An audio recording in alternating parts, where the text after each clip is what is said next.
পর্দা করা ফরজ বন্ধু, পর্দাতে নাই লজ্জা।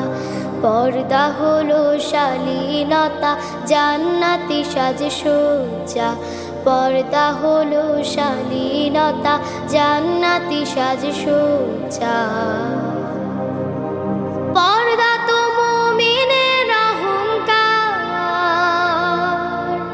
পর্দা করে দেখো তোমায় লাগবে কি সুন্দর।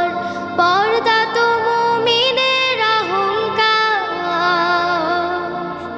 পর্দা করে দেখো তোমায় লাগবে কি সুন্দর। রবের হুকুম করলে পালন, রবের হুকুম করলে পালন, বেড়ে যাবে ইজ্জত। পর্দা হলো শালীনতা,